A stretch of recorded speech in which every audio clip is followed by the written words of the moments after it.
नमस्कार। आज हम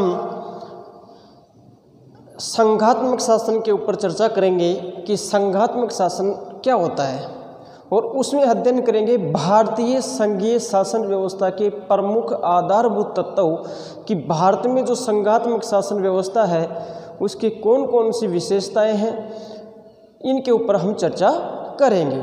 तो देखिए बच्चों, सबसे पहले हम समझते हैं कि संघात्मक शासन होता क्या है। तो देखिए, जो संघवाद होता है उसको अंग्रेजी में क्या कहा जाता है? फेडरल। क्या कहा जाता है? फेडरल। ये जो फेडरल शब्द है ये लैटिन भाषा के फोडस शब्द से बना, जिसका मतलब क्या होता है? संधि या समझौता। क्या होता है? संधि या समझौता होता है। तो समझने का प्रयास करना। संधि और समझौता कहने का मतलब ऐसा होता है कि जैसे इसमें क्या होता है कि शासन की शक्तियों का क्या कर दिया जाता है, इस शासन व्यवस्था में बंटवारा कर दिया जाता है। जैसे समझौता हो जाता है एक तरफ से, जैसे केंद्र सरकार और राज्य सरकारों के बीच की, जैसे हम बात करते हैं कि शक्तियों के विभाजन के ऊपर कि इन विषयों पर कानून राज्य सरकार बनाएगी, इन विषय पर कानून केंद्र सरकार बनाएगी, तो एक समझौता है। तो इसी प्रकार हम समझेंगे कि संघात्मक शासन होता क्या है। तो मैंने बताया कि संघवाद को अंग्रेजी में क्या कहते हैं? फेडरल कहते हैं। फेडरल लैटिन भाषा के किस शब्द से बना? फोडस से बना, और फोडस का मतलब क्या होता है? संधि या समझौता। ठीक है, तो समझने का प्रयास करना। देखिए बच्चों, संघवाद को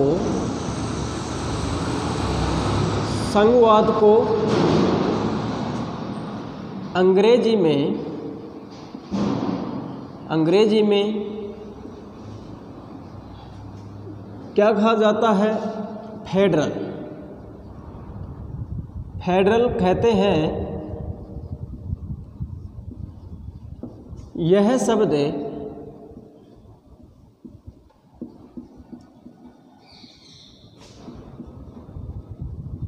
लैटिन भाषा के फोडस शब्द से बना। फोडस शब्द से बना, लैटिन भाषा के फोडस शब्द से बना, लैटिन भाषा के फोडस शब्द से बना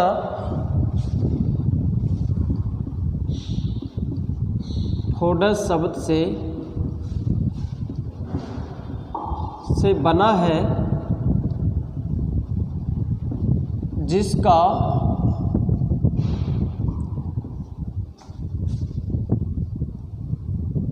शाब्दिक अर्थ है संधि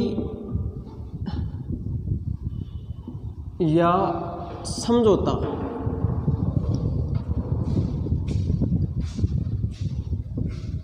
समझौता किसके मध्य होता है? केंद्र और राज्य सरकारों के मध्य। तो देखिए, आगे हम बात करेंगे कि संघवाद होता क्या है, इसके ऊपर हम चर्चा करने जा रहे हैं कि संघवाद से क्या अभिप्राय है। तो देखिए, संघवाद से अभिप्राय, संघवाद से अभिप्राय। देखिए, इसको समझने का प्रयास करना कि संघवाद से क्या अभिप्राय है। तो देखिए बच्चों, शासन की शक्तियों के वितरण, शासन की शक्तियों के वितरण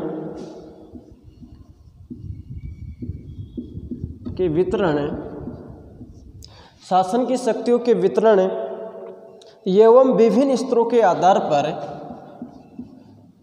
एवं विभिन्न स्तरों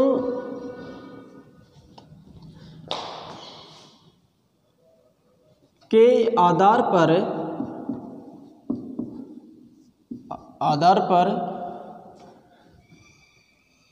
अपनाई जाने वाली शासन प्रणाली को, आधार पर अपनाई जाने वाली शासन प्रणाली को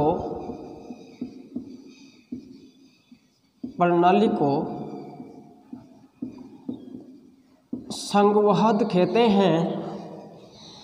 संघवाद कहते हैं।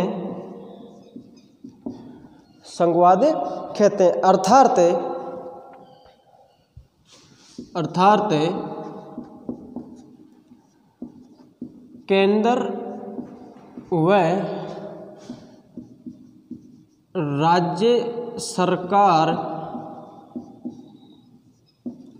के मध्य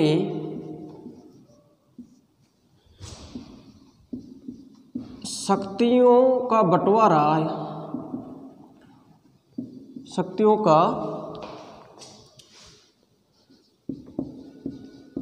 बंटवारा करना ही संघात्मक शासन कहलाता है। केंद्र व राज्य सरकार के मध्य शक्तियों का बंटवारा करना ही संघात्मक शासन कहलाता है। आगे हम बात करेंगे कि ऐसे विश्व में कौन कौन से देश है जहां पर संघात्मक शासन है जो सफल हो चुका है। तो देखिए, संयुक्त राज्य अमेरिका, भारत, रूस, जापान। संयुक्त राज्य अमेरिका, भारत, रूस, जापान, कनाडा,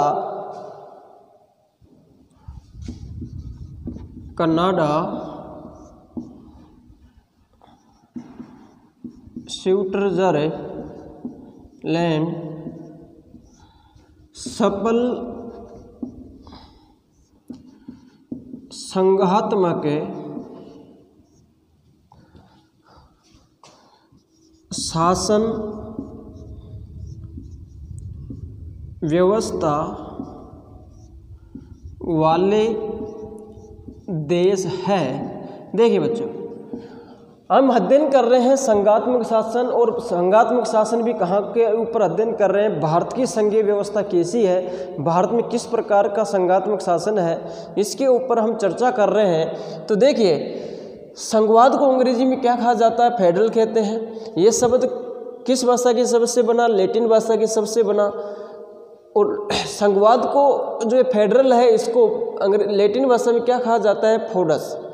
ये फोडस शब्द से इस फेडरल शब्द का निर्माण हुआ, और जिसका शाब्दिक अर्थ क्या होता है? संधि या समझौता। कि कहने का मतलब, जिस प्रकार दो व्यक्तियों के मध्य किसी बात को लेकर समझौता हो जाए कि भाई इस विषय पर तू कार्य करेगा, इस मामले में मैं कार्य करूँगा, उसी प्रकार इसमें भी क्या होता है कि सरकारों में भी क्या होगा कि इस विषय पर कानून केंद्र सरकार बनाएगी और इस विषय पर कानून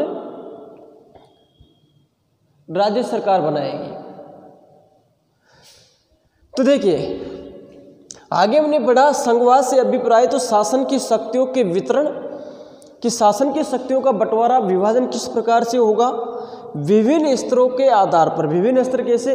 जैसे हमारे देश में सबसे ऊपर कौन सी सरकार है? केंद्र सरकार है। फिर प्रत्येक राज्य में क्या है? राज्य सरकार है। फिर प्रत्येक राज्यों में जो जिले होते हैं वहाँ पर जिला है। जिला में जैसे जिला कलेक्टर होता है। फिर जैसे प्रतिनिधित्व की तरीके से बात करें तो जिला प्रमुख होता है, पंचायत समिति पर प्रधान होता है।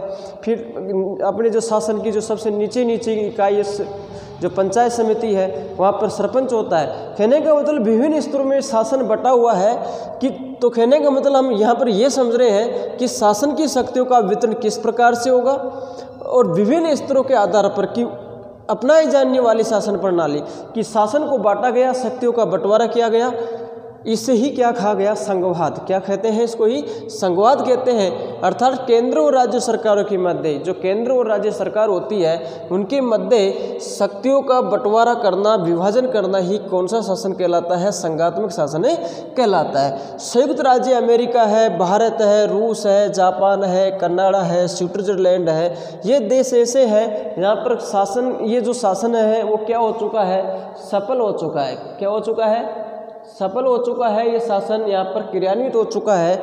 ये देश संघवात्मक शासन व्यवस्था को अमल में ला रहे हैं। ठीक है, अब आगे हम अध्ययन करते हैं कि भारत में संघात्मक शासन को क्यों अपनाया गया, इसके ऊपर हम चर्चा करने जा रहे हैं कि भारत में संघात्मक व्यवस्था को क्यों अपनाया गया, ऐसे कौन से कारण जिम्मेदार रहे जब भारत में संघात्मक शासन को अपनाया गया।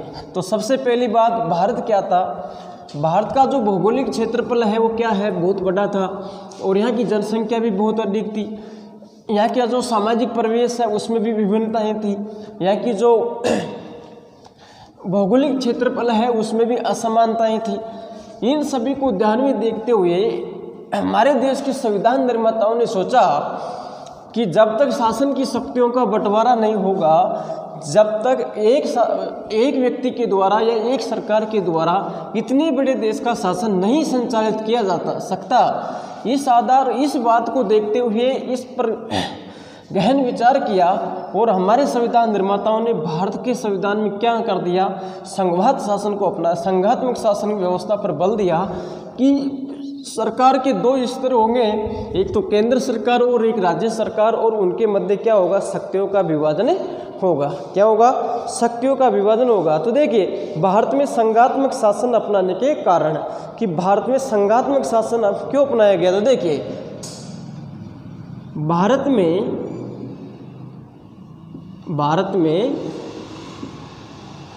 संघात्मक शासन को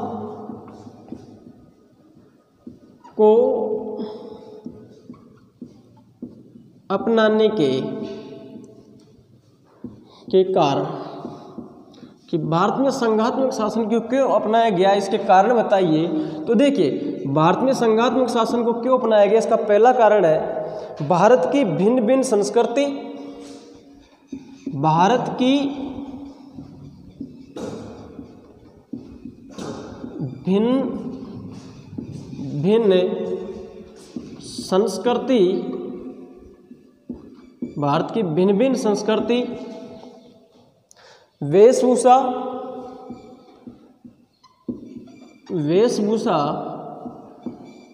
खान पान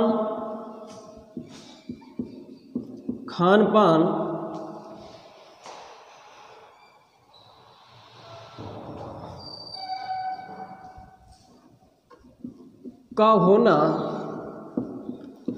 दूसरा कारण भारत में संघात्मक शासन को अपनाने का, भारत में विशाल जनसंख्या का होना, भारत में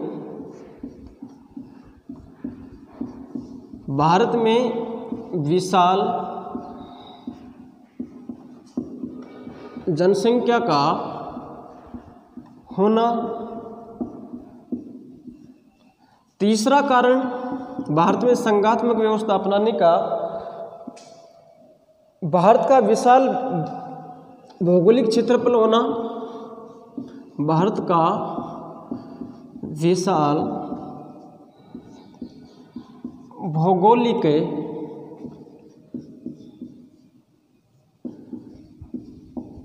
क्षेत्रफल का होना। चौथा कारण हम देख रहे हैं भारत में संघात्मक शासन क्यों अपनाए गए, इसका देश में शांति व्यवस्था की स्थापना, देश में शांति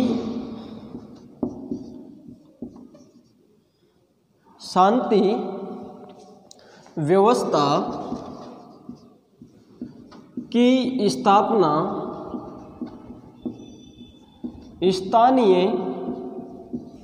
स्थानीय सरकार ही कर सकती थी। और पांचवा कारण भारत में संघात्मक शासन अपनाने का रहा, भूमि कृषि वन संबंधी समस्याओं का समाधान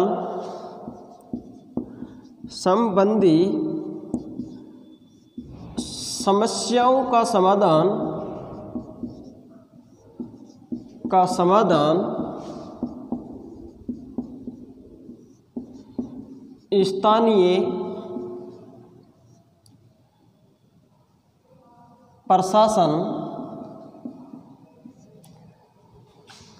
प्रशासन ही कर सकता है।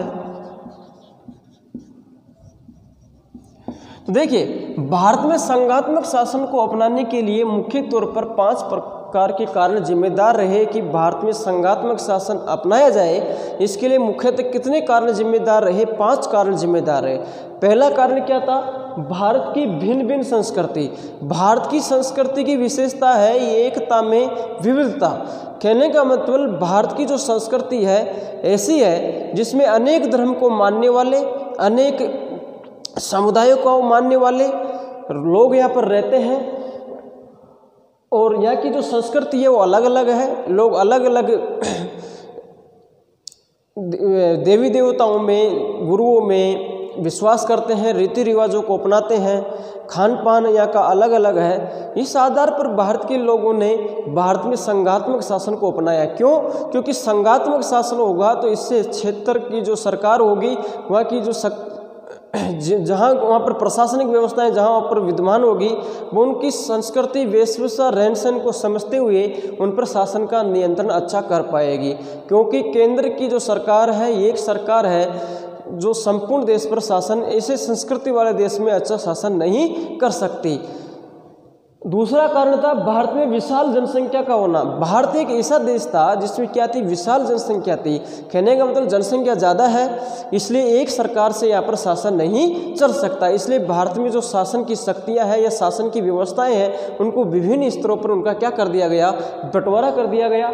भारत का विशाल भौगोलिक क्षेत्रफल का होना, और भारत विश्व का भौगोलिक क्षेत्र में भी बहुत बड़ा देश है। विश्व में क्षेत्रफल की दृष्टि से भारत 7वां स्थान रखता है। तो भारत की जो भौगोलिक क्षेत्रफल है वो भी काफ़ी बड़ा था, इसलिए एक सरकार के द्वारा शासन नहीं चलाया जा सकता था। और सबसे बड़ी बात, एक भौगोलिक क्षेत्र भी बड़ा है और उसमें भी असमानताएं हैं। कहीं पर पठार है, कहीं पर रेगिस्तान है, कहीं पर मरुस्थल है, कहीं उपजाऊ के मैदान है, कहीं पर पर्वतमालाएं हैं। तो इस आधार पर भारत के संविधान निर्माताओं ने सोचा कि भारत का विशाल भौगोलिक क्षेत्रफल है तो एक सरकार पूरे देश पर नियंत्रण नहीं कर सकती, शासन नहीं चला सकती, शांति व्यवस्था कायम नहीं कर सकती, लोगों की आवश्यकताओं की पूर्ति नहीं कर सकती।